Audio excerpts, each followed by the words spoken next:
vamos a discutir por un viaje a Brasil que los dos sabemos que no te atreves a hacer solo. ¿Y quién te ha dicho a ti que yo lo vaya a hacer solo? Chicos, vamos a la morgue, ¿vale? Os pediría un poquito de dignidad. Han pasado cosas que podrían tener algo que ver.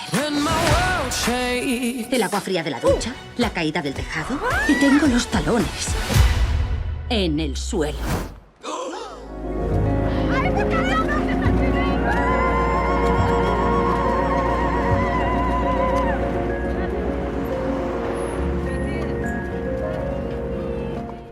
Con tus frías manos buenas, cierra las heridas tú, que sangren dentro las penas.